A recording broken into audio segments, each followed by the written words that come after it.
अस्सलाम वालेकुम, आप देख रहे हैं डॉन न्यूज में का मेजबान अब्दुल गफ्फार पुराब रिप्ले के एक और एपिसोड के साथ। पाकिस्तान सुपर लीग में रावलपिंडी में जो कुछ हो रहा है वो नाकाबिल यकीन है। 241 टू बी प्रिसाइज, कल 242 दो मरतबा बने और फिर चेज हो जाए, ये दुनिया में कभी नहीं हुआ। और यकीन तौर पर अगर आप मेरी तरह ज़ल्मी के सपोर्टर हैं तो ये कोई अच्छी खबर नहीं है, लेकिन for cricketing point of view एक बहुत क्रेजी किस्म की चीज़ है जिस पे यकीन करना जो है वो बड़ा मुश्किल है। कुछ लोग कह रहे हैं जी पिंडी की विकेट ने मज़ा लगा दिया है, लेकिन बहुत सारे लोग ये भी कह रहे हैं कि क्या ऐसी पिचेस बननी चाहिए। कुछ ये भी कहते हैं कि देखिए जी लाहौर ने तो वहाँ बड़ी अच्छी बॉलिंग की थी, तो फिर पिच का क्या कसूर, तो क्या बॉलिंग में मसला है या बैटिंग एक्स्ट्रा ऑर्डिनरी हो रही है। ये सारे के सारे सवालात मैं रखूंगा अपने flamboyant host mister Tanveer Ahmed के सामने कि हमें बताएं समझाएं कि भाई ये हो क्या रहा है। लेकिन उससे पहले तनवीर 240 दो मरतबा बने भी और चेस भी हो जाए। पहले तो कल के मैच पर तबसरा करते हैं कि एक मरतबा फिर पेशावर ज़ल्मी शायद ये समझ रहा होगा जब तक इनिंग ब्रेक था कि लियो जी काम हो गया, प्ले ऑफ में आज तो चले ही जाएंगे। लेकिन again Multan Sultan outstanding, Riley Roseau, even हम पोलार्ड की बात करें कल वो उनको ऊपर भेजा, फिर अनवर अली ने बड़ा अच्छा फिनिश किया। पहले तो मैच के बारे में और एक बार फिर बाबर बहुत अच्छा खेले, साइम बहुत अच्छा खेले। गलती क्या हुई है पेशावर से? ऑब्वियसली बॉलिंग में, बैटिंग में तो मेरा नहीं ख्याल हम कुछ कह सकते हैं। आपका क्या ख्याल है? मेरे ख्याल में बैटिंग के बारे में तो कुछ कह ही नहीं सकते, और इससे ज़्यादा क्या रन्स करेंगे। ग्राउंड छोटा था, सब ये कह रहे थे कि 200 रन होंगे, लेकिन 200 रन्स भी हुए, वो भी कहीं नज़र आता ये डिफेंड हो जाएंगे। उसके बाद फिर बैटिंग साइड ने ये कोशिश, हर बैटिंग साइड यही कोशिश कर रही थी कि आप 200 से ज़्यादा रन्स करो, क्योंकि 200 भी यहाँ बचना बहुत मुश्किल हो रहा है, ठीक है ना। लेकिन बात ये है कि 240 रन किए वो भी चेज़ करवा दिए, 242 हुए वो भी चेज़ करवा दिए। क्या आप कहीं ना कहीं लोगों के शको शबात इस पे तो नहीं जा रहे कि जैसन रॉय ने इसी वजह से बैटिंग अच्छी की क्योंकि पेशावर के ज़ल्मी ने बॉलर्स ने बॉलिंग बहुत बुरी की? ठीक है, सही है, लेकिन बात यह है कि अब जो बॉलर्स बुरी बॉलिंग कर रहे हैं, मुझे समझ नहीं आई कि अरशद इकबाल क्या बॉलिंग करना चाह रहे हैं। दूर से भागते हुए आते हैं, पीछे बॉल करते हैं ना, यॉर्कर्स इतनी ज़्यादा कर रहे हैं, स्लो वन भी पीछे करते हैं। उसके बाद जो उमर जई है, अजमतुल्ला उमर जई जो है, वो भी पता नहीं क्या बॉलिंग कर रहे हैं। हर बॉल स्लो वन बाउंसर आके कोशिश कर रहे हैं करने की, या मुंह पे बहुत ज़्यादा बॉलिंग कर रहे हैं। इन पिचेस के ऊपर देखें, इन पिचेस के ऊपर हम क्यों कहते हैं कि लाहौर कलंदर की जो बॉलिंग लाइनअप है वो बहुत अच्छी है, क्योंकि उन्होंने सिर्फ एक चीज़ दिमाग में रखी हुई है। आप उनके लास्ट 4 से 5 ओवर देखें जब वो करते हैं, वो सिर्फ यॉर्कर्स देखिए। अगर आपका पेस 140 या 140 प्लस है ना, उस पेस के साथ जब आप यॉर्कर्स करेंगे, उस यॉर्कर्स के साथ जब आप स्लो वन करेंगे वो आपको चेक नहीं होती है, क्योंकि जिस पेस से यॉर्कर आते हैं और उसको छक्का मारना आसान नहीं है। तो इनके बॉलर्स ना यॉर्कर्स कर रहे हैं ना कुछ कर रहे हैं। वहाब ने जिस मैच में अच्छी बॉलिंग की, बाकियों ने बुरी बॉलिंग कर दी। कल के मैच में 4 ओवर में 32 रन, ठीक है, एक विकेट ली, कोई बुरी बॉलिंग नहीं, बहुत एक्स्ट्राऑर्डिनरी बॉलिंग की है। उसके बाद ये बहुत अच्छी चीज़ है। सबसे पहले तो ये कि ज़ल्मी के लिए एक बुरी चीज़ ये है कि बाबर आजम को कल बुखार था, लेकिन उसके बावजूद भी उन्होंने टीम के लिए आके बैटिंग की और वो खैर बाहर चले गए। और बाबर के लिए ये बहुत अच्छी चीज़ थी कि उनके होते हुए ज़ल्मी टीम मैच नहीं हारी, वरना अगर बाबर भी कल फील्ड में होते तो उनके पीछे वैसे ही पड़ जाना था। कप्तानी के पीछे तो वैसे ही पड़ गए हैं। तो ये कहते हैं कि जी तो कप्तानी बेकार है, पहले भी 240 करवा दिए, आज भी 243 रन करवा दिए। अब कैडमोर कप्तानी कर रहे थे, उनके साथ वहां भी थोड़ा बहुत, उन कप्तानों से तो बेहतर है ना जो टूर्नामेंट से बाहर हो गए। जाहिर सी बात है, उन कप्तानों से तो बहुत बेहतर है ना। वो कप्तान टूर्नामेंट स्टार्ट होने से पहले पाकिस्तान टीम के कप्तान बन रहे थे, तो अगर पाकिस्तान टीम के कप्तान बन रहे थे तो फिर प्लेऑफ्स में भी आते हैं। मैं जेनेरिक बात कर रहा हूं, जो अच्छे कप्तान है वही टूर्नामेंट में जाहिर सी बात है, इसमें तो कोई शक ही नहीं है। अच्छा तनवीर, एक और चीज, ये बड़ी बहस हो रही है, प्लीज इस पे एक्सप्लेन करें, सारे जज्बात को हटा के प्योर क्रिकेटिंग एनालिसिस चाहिए प्लीज मुझे। लोग कह रहे हैं कि लाहौर की जो बॉलिंग थी वो ही काउंटर करती है इस चीज को कि ये बैटिंग विकेट होगी, बट एक्स्ट्राऑर्डिनरी बैटिंग हो रही है एक एवरेज बॉलिंग के सामने, चाहे वो ज़ल्मी के खिलाफ भी हुई। यानी कि ज़ल्मी ने 240 पे तो किया ना। लोग ये क्यों बोल रहे हैं कि अगर वो प्लेऑफ में आ गए तो उनकी बैटिंग में बड़ा दम है, तो अगर वो इस चीज़ को रिपीट करते हैं तो लाहौर में शायद इस तरह रन वहाँ बने।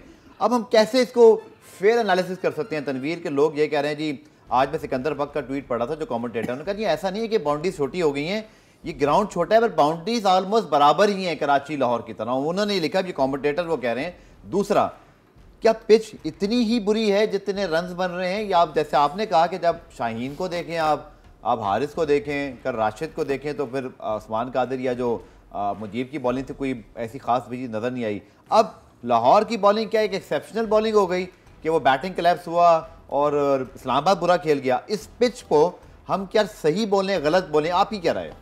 देखिए मुझे ये बताएं कि शाहीन इस time one of the best bowler world cricket है, ठीक है। Rashid Khan one of the best नया बॉल वो बहुत अच्छा करता है, लास्ट ओवर्स में यॉर्कर्स बहुत अच्छी करता है, वो लाहौर कलंदर में है। ठीक है। हारिस रऊफ के बारे में सब कहते हैं कि जी ठीक है, लास्ट ओवर्स में बहुत जबरदस्त यॉर्कर्स करता है, वो लाहौर कलंदर की टीम में। राशिद खान की बात करते हैं, one of the best leg spinner in world cricket, बिल्कुल सारी दुनिया की लीग खेलता है, वो पेशावर लाहौर की टीम के अंदर है। ठीक है। जमान खान की हम बात ये करते हैं, वो इतनी ज़्यादा क्रिकेट अभी खेले नहीं है, PSL में खेलते हैं, डोमेस्टिक खेलते हैं, लेकिन उनको फ़ायदा क्या हो रहा है कि उनका, जिस तरह मैंने पहले बोला था, उनका हाथ बहुत बाहर से आता है। इस जिसका हाथ इतना बाहर से आता है, इनका बॉल बाउंसर चेक करना बहुत मुश्किल होता है, स्लो वन यॉर्कर हर चीज़ मुश्किल होती है। जिस तरह आपको याद होगा कि लसित मलिंगा जिस तरह किया करते थे। उसके बाद सिकंदर बक की बात, सिकंदर रजा की बात करते हैं, फिर डेविड विजे, बहुत एक्सपीरियंस है डेविड विजे, ठीक है। इनकी बॉलिंग लाइन बहुत तगड़ी है, बहुत एक्सपीरियंस, कंप्लीट है। अच्छा, उसमें क्या होता है,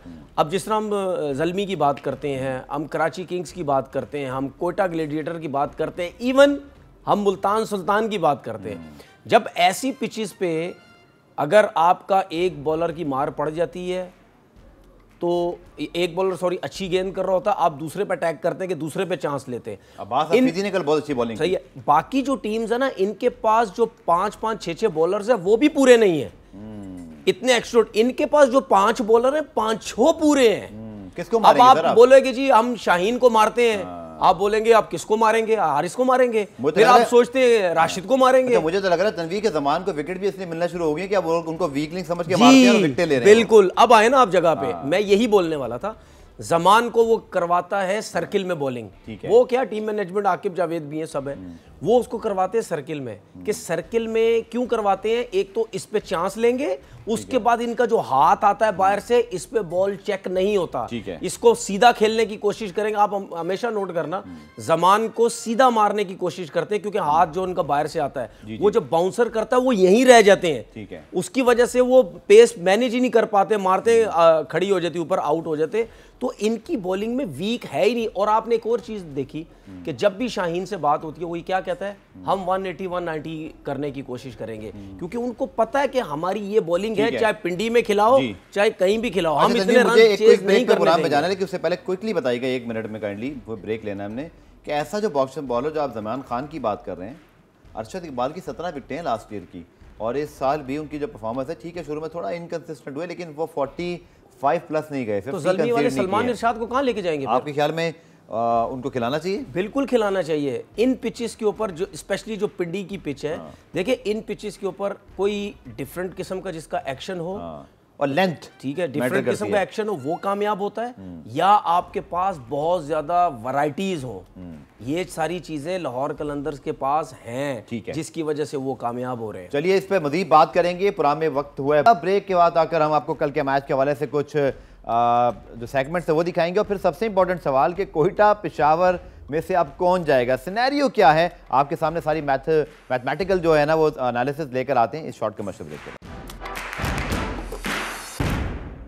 मुनाम रिप्ले में खुशामदीद। और कल जनाब पेशावर और मुल्तान का एक और तगड़ा मैच, 242 जो चेज हुए, डोंट फॉरगेट के PSL नहीं बल्कि T20 क्रिकेट की हिस्ट्री की सेकंड हाईएस्ट एवर चेज थी। और अली ने कल 4 ओवर में 66 रन दिए, शाहिद अफरीदी की 67 के बाद, मोस्ट एक्सपेंसिव स्पेल। लेकिन अगर आप अपनी टीम को मैच जितवा सकते हैं तो कौन याद रखता है 66 रन को, तो ये अनवर अली की कल गुड बुक में गया। लेकिन अब सर आज का मैच पेशावर के लिए भी इंपॉर्टेंट है, क्योंकि आज वो मैच देखेंगे और उनके फैंस दुआ करेंगे कि जी आज मुल्तान जीत जाए। कोयटा जो है वो अगर हारता है तो टूर्नामेंट से बाहर होगा, लेकिन कोयटा के बाद भी रियलिस्टिकली चांस मौजूद रहेगा। तनवीर कैसे देखते हैं आज के मैच को? और सरफराज अहमद की शमूलियत मुश्किल है इंजरी की वजह से, मुल्तान का मुझे नहीं पता क्वालिफाई कर गए हैं, उनकी क्या हिकमत अमली होगी, अगर वो अपने एक्सपेरिमेंट मूड में आए तो शायद कोयटा को फ़ायदा हो। लेकिन जिस तरह की परफॉर्मेंस है, कोयटा के लिए मैच जितना आसान होगा?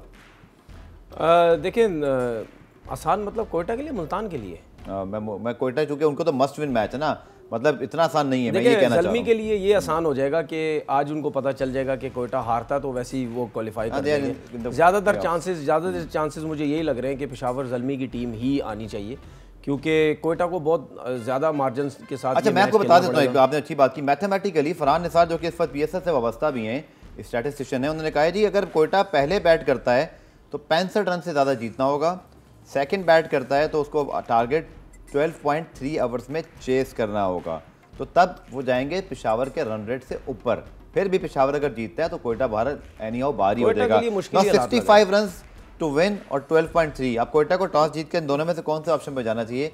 अगर आप कोयटा में हैं, आप जाहिर बात है जीत के मुझे तो ऐसा लगता है शायद चेस करने पे जाएंगे, कोशिश करेंगे कि जल्दी से जल्दी आउट करें और इतने ओवर्स में रन चेस करें, क्योंकि जो 2-3 मैचेस में हो रहा है, जितने छक्के लग चुके हैं, छक्कों की हम बात करते हैं, इस कल के मैच में 31 छक्के लगे तकरीबन।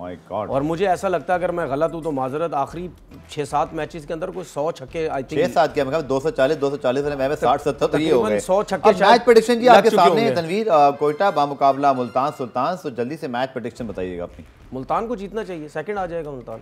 ठीक है, अभी मुल्तान के कितने पॉइंट है? 10 पॉइंट है ना जी, उनके 10 पॉइंट है। मेरा भी ये ख्याल है कि मुल्तान सुल्तान की जो फॉर्म है, कोयटा के पास जैसन रॉय का फैक्टर है, लेकिन मुल्तान में बॉलिंग उनकी बहुत अच्छी है, लेकिन वाला नसीम भी है। लेकिन आई थिंक दोनों, मेरा भी ये ख्याल है कि मुल्तान की टीम ही इस मैच के लिए तगड़ी है। याद रखिएगा कि 65 रन या 12.3 के ओवर्स में जब आप बहुत ज़्यादा चांसेस लेंगे तो आप वैसे भी जो है ना वो मुश्किल में आ जाते हैं। अब भारत क्रिकेट बाय चांस जी तनवीर, कल आपने एक चीज़ देखी एहसानुल्लाह की जी, डोमेस्टिक के पाकिस्तान के 2 टॉप के प्लेयर सामने फेस कर रहे थे, one of the best player in world cricket Babar Azam और साइम अयूब। ठीक है, रन्स हुए उनके, बिल्कुल हुए, अच्छे प्लेयर सामने हुए, तो इसका मतलब एहसानुल्लाह को भी मार लगी है। ठीक है, उन्होंने पूरी कोशिश कर ली बाउंसर्स करके, सब कुछ करके, लेकिन जब तगड़ा प्लेयर सामने होता है ना, ठीक है, वो फिर अटैक। बिल्कुल आपने ठीक है, पुराने में ब्रेक शामिल करते हैं। अब्बास हफीदी पर जरूर बात, क्योंकि कल उन्होंने एक्सेप्शनल बॉलिंग अटैक स्पेल किया और विकेटें भी हासिल की, रन्स भी नहीं दिए। तनवीर से पूछेंगे उनकी कामयाबी का क्या रास्ता है शॉर्ट कमर्शियल ब्रेक के बाद। पुराम रिप्ले में खुशामदेद। और जहां पाकिस्तान जो सुपर लीग से हमारी जो परफॉर्मेंसेज हैं, मुल्क का तशक्कुस, इंटरनेशनल प्लेयर्स बड़ा एंजॉय करते हैं पाकिस्तान आकर। सैम बेलिंग्स की एक बड़ी ज़बरदस्त वीडियो वायरल हुई राशिद खान के साथ, वो पाकिस्तानी गाने गा रहे हैं। असरार ने ही गाना गाया हुआ लाहौर कलंदर का पहला। तनवीर आप ऐसा गा सकते हैं please?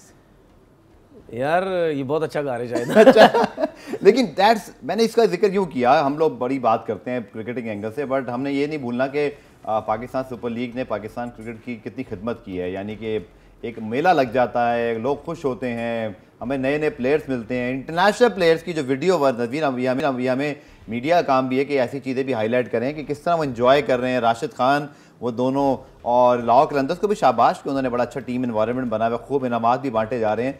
So very good to सी। और सैम बेलिंग्स का तो मुझे लगता है अभी बेस्ट आना बाकी है, जिस तरह का वो प्लेयर है। फ़खर जमान अब तक बड़ा कैरी कर रहे हैं उनको, बट प्ले ऑफ में he will be a very important player. देखें इनकी ये चीज़ें इस वजह से भी हमें देखने को मिल रही हैं क्योंकि इनकी जो पोजीशन है इस टाइम PSL में वो बहुत स्ट्रॉन्ग है। जब आपकी ये पोजीशन होती है ना तो फिर आप जो है वो गाने भी गाते हैं, गुल्ला डुल्ला सब चलता है। लेकिन मैं अभी भी समझता हूँ कि हर बस के अंदर इसी किस्म की शुगल मेला हो रहा होगा और सॉरी करना भी चाहिए, क्योंकि उसकी वजह ये है क्योंकि मैचेस की टेंशन इतनी ज़्यादा होती है, या तो आपकी मार पड़ रही होती है या आप जीत नहीं रहे होते। अगर आप जीत भी रहे होते हैं तो हर टाइम आपने इसी तरह शुगल मेला करके आप अपने आप को ज़रा अपना जो ब्लड प्रेशर है, जो नाराज़गियाँ, जो बातें आगे पीछे की सुनी हुई होती हैं, कोचिज़ की, कप्तान की, प्लेयर्स आपस में नाराज़ होते हैं, तुमने हरवा दिया, मैं तुम्हारी वजह से हार गए, तो ये चीज़ें जो है एक तो आपस में जो टेंशनें होती हैं वो चीज़ भी ख़त्म होती है। फिर उसके बाद आप ज़रा थोड़ा सा रिलैक्स करते हैं, आगे मैच है, अभी तो रिलैक्स करो, बात की बाद में देखी जाएगी। आपने कितनी दफ़ा देखा होगा कि टीम्स हारती हैं, मैं इंटरनेशनल मैचेस की भी बात करता हूँ, उसके बाद भी हमें बड़े रिलैक्स नज़र आते हैं, इंजॉय कर रहे हैं। वो उनको करना पड़ता है, ठीक है, वो ये एक प्रोफेशनलिज्म का, गेम का एक हिस्सा है कि अगर आप ग्राउंड में भी टेंशन में रहेंगे, बाहर भी टेंशन में रहेंगे तो फिर आप तो कुछ नहीं कर सकते। तो ये बहुत अच्छी चीज़ है, अभी आगे चल के देखिएगा, हो सकता है और टीम्स के भी इस तरह ये चीज़ें ज़रा सामने हैं। मुझे याद है डैरन सैमी जब पाकिस्तान के सबसे बड़े स्टार बने तो मुझे याद है स्पेशली जब PSL 2 का ड्राफ्ट हो रहा था तो जावेद आफीदी उनसे पश्तो में बात कर रहे थे, वो बड़े वायरल हुए क्लिप्स, और डैरन सैमी की पश्तो भी ज़रूर आनी चाहिए। अच्छा, कभी अब तो हमें एक चीज़ तो नज़र आती है ना और समझ भी आती है कि अब सोशल मीडिया के लिए ये क्लिप्स भी बनाए जाते हैं। हाँ, बिल्कुल बिल्कुल। मैं ये बात, मैंने जो जितनी बात की है मैंने सोशल मीडिया के हिसाब से बात नहीं की, मैं वैसे की है कि ये ज़रूरी है। और पाकिस्तान का इमेज भी अच्छा, जो कि हमारे मुल्क में क्रिकेट बड़ी मुश्किलात से बहाल हुई और ये इस तरह की वीडियोस इंडिकेट करती हैं कि माशाल्लाह सेफ हैं और आप हमारे मुल्क में आइए, खेलिए, माशाल्लाह दुनिया के तमाम टॉप प्लेयर। देखिए ये है इंग्लैंड का प्लेयर, बिल्कुल इंग्लैंड का प्लेयर हो गया, IPL का स्टार, इंग्लैंड का प्लेयर हो गया, ऑस्ट्रेलिया का प्लेयर हो गया, न्यूजीलैंड का प्लेयर हो गया, साउथ अफ्रीका के प्लेयर्स हो गए। इनकी वीडियोस अगर इस किस्म की सामने आएंगी ना, क्योंकि ये स्ट्रॉन्ग क्रिकेट बोर्ड्स हैं, बिल्कुल, ये इतनी आसानी से अपने प्लेयर्स ऐसे कंट्रियों में भेजते नहीं है जब तक वो पूरे सेटिस्फाई ना हो। तो इन कंट्री के प्लेयर्स जब इस तरह एंजॉय करते हुए नजर आएंगे ना, तो इनके क्रिकेट बोर्ड भी और इनके प्लेयर्स भी बड़े रिलैक्स होंगे कि भाई लगता है वहाँ का माहौल बड़ा ज़बरदस्त। अच्छा, कल अब एक अपडेट आई थी, लेकिन हम उस पर ज़्यादा बात नहीं कर सके, क्योंकि बिल्कुल प्रोग्राम के ख़िताम में पीसीबी ने कल ये एलामिया जारी किया था।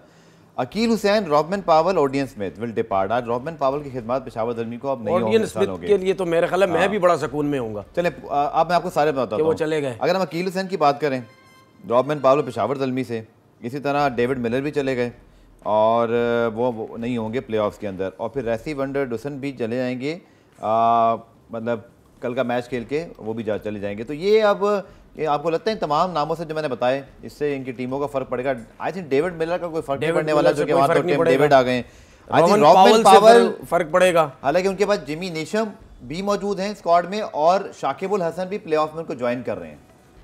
हाँ, लेकिन जिस तरीके से रॉबमन पावल हिटिंग करते हैं, और लास्ट मैच में भी हमने देखा जिस तरह उन्होंने, कल के मैच नहीं, कल के नहीं, उससे पहले वाले मैचेस में, ठीक है, जिस तरह उन्होंने बैटिंग की है, बहुत पावरफुल हिटर है, ठीक, तो उनका होना बहुत ज़रूरी था। खैर, लेकिन अब नेशनल ड्यूटी है तो फिर उस इन्हीं चीज़ों के हिसाब से फिर टीम्स को पहले से वर्किंग करनी चाहिए, और टीम्स को पता होता है कि ये प्लेयर्स इस टाइम तक आए हैं, इसने इतने मैचेस खेलने, फिर ये चले जाना है, या इतने मैचेस के बाद दूसरा प्लेयर आ रहा है, तो उस हिसाब से फिर वर्किंग होती है। और जिस टीम की वर्किंग बड़ी अच्छी होती है, उस टीम की जो पोजीशन है बहुत अच्छी होती है। लेकिन फिर मैं ये बात बोलूँगा, लोकल प्लेयर्स अगर आपके अच्छे हैं तो फिर आपकी टीम बहुत ऊपर जाती है। चलिए, बिल्कुल रणवीर ने सही कहा, ये प्रोफेशनलिज्म रिप्लेसमेंट पता हो। फिर सबसे अच्छी चीज़ है, cricket is a team game, आपको एक प्लेयर पे डिपेंड नहीं करना, प्लेयर नहीं है तो बाकी लड़कों को भी जान मारनी पड़ती है। प्रोग्राम में ब्रेक शामिल करते हैं, ब्रेक से वापस आकर मजीद टॉपिक से बात करेंगे। प्रोग्राम रिप्ले में खुशामदीद। बात करते हैं जनाब पाकिस्तान अफगानिस्तान T20 सीरीज़, और आज ये खबरें मौजूद हैं कि कल ये खबरें आई थी कि रेस्ट कराने की बातें हो रही हैं, फिर आज ये खबरें आई कि रिजवान बाबर ना रेस्ट करना चाहते हैं। दूसरा ये भी खबरें हैं कि उनसे बात ही नहीं हुई, उनसे बात किए बगैर जब वो खबरें पढ़ रहे होंगे, तो ये किसका काम है इस चीज़ को कंट्रोल करना? देखें, बात ये है कि सबसे पहले मैं हमेशा एक चीज़ बोलता हूँ कि पाकिस्तान क्रिकेट बोर्ड का चेयरमैन का सबसे मेन काम है, ठीक है, वो काम क्या हो, चेयरमैन, मेरा काम, अगर मैं एक मिसाल दे रहा हूँ, अगर मैं इस पोस्ट पे होता तो मैं, पहली तो बात, मेरे जैसा आदमी क्रिकेट बोर्ड में आ ही नहीं सकता, क्योंकि सच बोलना सीधे बंदे का काम ही नहीं है पाकिस्तान क्रिकेट बोर्ड में। अगर सबको निकाल भी देना है, अगर मेरी नेचर का, हाँ, सबसे पहले कोशिश करो। देखें, जब आप झूठे लोगों को किसी भी इदारे से निकालते हैं ना, तो वो इदारा बड़ा ज़बरदस्त हो जाता है, ठीक है। अच्छा, चले पॉइंट पे है ना। बात ये है कि जो लोग सोशल मीडिया में इस किस्म की बातें चलाते हैं ना, ये बात हमेशा याद रखिएगा, वो रखे ही इसी काम के लिए जाते हैं कि तुम लोगों को हमने रखा हुआ इसी काम के लिए कि ये जानबूझ के न्यूज़ें निकालो। जाहिर सी बात है, उन लोगों को फ़ायदे होते हैं ना, कहीं से नोट मिल जाएंगे, कभी से क्या मिल जाएगा, कहीं से गिफ्ट मिल जाएंगे, ये जब चीजें उनको मिल रही होती हैं, उससे, उसकी वजह से ये सारे काम करते हैं। अच्छा, सब कुछ छोड़े, अगर यही मीडिया से ताल्लुक रखने वाले लोग अगर ये काम करते हैं, तो वही क्रिकेट बोर्ड के ये जब मैचेस में प्रेस कॉन्फ्रेंस में जाते हैं, एक्रेडिटेशन कार्ड उन्हीं को मिलते हैं ना जो इस किस्म की हरकतें करते हैं, तो क्रिकेट बोर्ड को फिर सबसे पहले उनको रोकना चाहिए। हम आज के बाद आपको ना स्टेडियम आने देंगे, ना एक्रेडिटेशन कार्ड देंगे, ना प्रेस कॉन्फ्रेंस में आएंगे। खबर अभी सच्ची है या नहीं, मैं एक बात कर रहा हूँ, मैं एक बात, अगर आप उछालते भी हैं तो क्रिकेट बोर्ड टॉपिक का है ना, ये बताएं वनडे स्क्वाड की टॉपिक ऐसा नहीं है क्या? नहीं, ये वनडे स्क्वाड की अनाउंसमेंट क्यों नहीं थी, मुझे बात बताएं। वनडे स्क्वाड की अनाउंसमेंट में जाना चाहिए रिजवान बाबर को, क्यों नहीं जाना चाहिए? रेस्ट नहीं करना चाह रहे, जबरदस्ती हो सकता है, क्यों नहीं जाना चाहिए? ऐसा हुआ है? अच्छा, क्यों नहीं जाना चाहिए, मुझे ये तो ये बताइए ना, क्यों नहीं जाना चाहिए? कहते हैं रेस्ट करें, हम नई नस्ल, नया जनरेशन को आजमाना चाह रहे हैं। अफगानिस्तान क्या मतलब, फिर हमने कल बात की थी, क्या कोई मलेशिया की टीम है? कभी हमसे जीतते नहीं है, इंग्लैंड ऑस्ट्रेलिया भी नहीं है ना, न्यूजीलैंड भी नहीं है, अफगानिस्तान के खिलाफ तो थोड़ा बहुत तो एक्सपेरिमेंट नहीं होना चाहिए। इस मुल्क में सबसे बड़ा प्रॉब्लम ही यही है, सबको पता है, अभी से नहीं पहले से भी होता है, सबको पता, अगर हमें आज बिठा दिया, कल हम पता नहीं हम टीम में होंगे नहीं होंगे। ये क्रिकेट बोर्ड की वजह से ही है। सही है। अब मैं आपको एक मिसाल देता हूँ। विराट कोहली 2.5-3 साल से कुछ भी नहीं कर रहा था, कितना बैक किया इंडिया के लोगों ने, बिल्कुल, इंडिया मीडिया ने कितना बैक किया उस बंदे को कि ये हमारा वो प्लेयर है जो इतने अरसे से, जिसने इंडिया का नाम रोशन करके रखा हुआ था, उसने बैक किया। कप्तानी गई उनकी भी, कप्तानी तो जाएगी ना। देखो, कप्तानी जाती है, जब एक प्लेयर परफॉर्म नहीं करता उसकी कप्तानी जाती है, इसमें तो कोई दो राय नहीं है। लेकिन बाबर आजम की टीम अगर हार रही है, लेकिन अब खुद तो अच्छा परफॉर्म कर रहे हैं ना। बात यह है कि यही बाबर आजम, सॉरी, यही विराट कोहली अगर पाकिस्तान में होता तो 2.5-3 साल वेट किया, 2.5 महीने भी किसी अच्छा, ने वेट नहीं करना था। एक और चीज तनवीर, पीएसएल की परफॉर्मेंस का इंटरनेशनल क्रिकेट से क्या ताल्लुक है? बाबर तो वर्ल्ड क्लास प्लेयर है, सारी दुनिया परफॉर्म कर रहा है, पीएसएल की बेस पे पीएसएल की परफॉर्मेंस पे उसकी कप्तानी जज होगी। सर बात ये है कि ये वो बातें करते हैं जिनको ये भी नहीं पता होगा कि जो स्पाइक्स होते हैं, जूते होते हैं, उसके नीचे नेल्स कितने लगे होते हैं। ये वो बातें कर रहे हैं जिनको ये नहीं पता होता कि बल्ले में 3-3 कुछ प्लेयर है जो एक ग्रिप चढ़ा के खेलता है, कुछ प्लेयर है 3-3 ग्रिपें चढ़ा के खेलते हैं, उनको ये तक नहीं पता। सही है ना? तो मतलब वो लोग क्रिकेट के बारे में बातें कर रहे हैं। मैं आपको बताऊं, मुझे शर्म आती है ऐसे ऐसे लोग टीवी चैनल्स पे बैठे हुए हैं जिनको क्रिकेट की अली बे नहीं पता, वो सिर्फ एजेंडे पे बैठे हुए। ठीक है, सिर्फ एजेंडे पे बैठे। मैं उनसे क्रिकेट की बातें पूछ लूं ना, उनको जीरो भी नहीं पता। अच्छा, एक टॉपिक है, इस पे आएंगे। कल एक मैच हो रहा था जनाब जिसमें पाकिस्तान इंडियन प्लेयर्स खेल, उसकी तस्वीर आज मैं जरूर दिखाना चाहूंगा क्योंकि उस पर बड़ी बात हो रही है। लेकिन तनवीर, आपके ख्याल में किन यंग लड़कों को ये जो एक चांस मिनट मिलना चाहिए? एक मिनट, ये जो लोग क्रिकेट की बातें करते हैं ना, इनसे कभी मुलाकात, इनसे ये पूछना कि बैट होता ना, बैट, ठीक है, उस बैट के नीचे वाली जगह कितने बैट्समैन स्ट्रेट रखते हैं, कितने बैट्समैन गोलाई रख के खेलते हैं, जरा इनसे ये तो पूछो इसका मतलब क्या होता है, ये होता क्यों है? चलिए अब मुझे तो बताया ना कि आपके ख्याल में किन यंग लड़कों को आपको चांस देना, फिर वो तस्वीर ये आ जाए। शाहिद अफरीदी की और गंभीर की तस्वीर है, वो मैं दिखाना चाह रहा हूँ। सर किन लड़के क्या खत्म, एहसानुल्लाह खेला है, ठीक है, ठीक है, उसको आप ले लें, साइम अयूब को ले लें। अगर अहमद वसीम आप समझते हैं, बॉलिंग में तो अहमद वसीम ने कुछ नहीं किया, ठीक है, अगर आप समझते हैं कि बैटिंग में बड़ा जबरदस्त है, आप उसको ले लें। चले खत्म। चले आखिर में क्विकली मैच चल रहा है जनाब। मेरी नजर में ये 3 प्लेयर हैं, ठीक है, चौथा वो नहीं है मेरी नजर में। लेजेंड्स लीग हो रही है, तनवीर ये लेजेंड्स लीग हो रही है जिसमें तस्वीर भी है। शाहिद अफरीदी ने जाके गंभीर साथ मिला है। गंभीर मुझे लग रहा है परेशान ही हो गए कि शाहिद अफरीदी कहाँ गए, क्योंकि शाहिद अफरीदी तो शाहिद अफरीदी हैं। लेकिन ये इंडियन प्लेयर्स लेजेंड्स लीग में पाकिस्तान के साथ खेल सकते हैं, जो फॉर्मर प्लेयर्स हैं। वहाँ उनकी गवर्नमेंट को कुछ याद नहीं आता कि जी पाकिस्तान ने ये कर दिया तो पाकिस्तान ने वो, रोना धोना सारा कुछ। अब यहाँ उनके प्लेयर्स जो फॉरेनर प्लेयर्स हैं वो भी तो खेल रहे हैं, फिर ये हिपोक्रेसी जो है, ये दोगलापन, ये सामने आया नहीं हो जाता। ये सब यहाँ तो सब अलाउ है, ये सब ड्रामेबाजी है। हाँ, सब ड्रामेबाजी है, क्योंकि यहाँ मतलब मुझे आपने जो ये अब इंडिया के प्लेयर कम है, वो ज्यादा है जो अभी खेल रहे हैं। मैं यही तो कह रहा हूँ ना, गौतम गंभीर यहाँ तो शायद अफरीदी से हाथ भी मिला रहे हैं उधर। यही तो समझ नहीं आ रही ना, यही तो समझ नहीं आ रही। अब मसला पता क्या है, बात उस टाइम होगी। देखिए ये जब मुल्कों की बात आती है ना, तब ये मुल्कों की बात नहीं आ रही। के ऊपर मैं जरूर कमेंट लूंगा। शाहिद अफरीदी ने हमेशा इस तरह हाथ मिला लिया तो गौतम गंभीर नजरें नहीं मिला पा रहे थे। गौतम गंभीर क्या सोच रहे थे उस वक्त आपके ख्याल में? यार मैं आपको बताऊं, मैं इस पे ज्यादा इस वजह से बात नहीं, मैं वैसे कह रहा हूं। सुने, मैं इस पे शाहिद ने, देखा हम लोगों तो यही है, पाकिस्तान से हम कभी पीछे नहीं हटते, हम तो जी हाथ मिलाने वाले लोग हैं, दोस्ती करने वाले लोग हैं। गौतम गंभीर वहाँ भी नजर नीचे करे, क्या कर रहे थे वो? देखिए वो अच्छी चीज़ है, हाथ तो दोनों को मिलाना चाहिए, लेकिन मुझे ये नजर आ रहा है ये पूरी फुटेज है या नहीं है, ये मुझे नहीं पता। मेरे जहन में एक दफ़ा ये आया था कि शाहिद अफरीदी ने उनसे जब हाथ मिला रहे थे तो उस टाइम उनकी नजरें पिच के ऊपर भी थी कि मैं पिच को जरा रीड कर लूँ ये है किस किस्म की। शायद अफरीदी आपके सामने खड़े आप पिच देखेंगे? नहीं, ये बात नहीं है। सोशल मीडिया में यार क्लिपें डाल के बहुत कुछ करवाना चाहते हैं। अब मैं इस वजह से पूरी बात नहीं कर सकता, क्योंकि अगर पूरी क्लिप देखो फिर आपको बहुत मेरा पॉइंट ये था। तनवीर बहुत बहुत शुक्रिया पुराम इख्तिताम की जानिब के, जब यहाँ खेल सकते पाकिस्तान के साथ यहाँ क्यों नहीं खेल सकते। कल इस पर मजीद बात करेंगे और तब तक के लिए अल्लाह हाफिज़।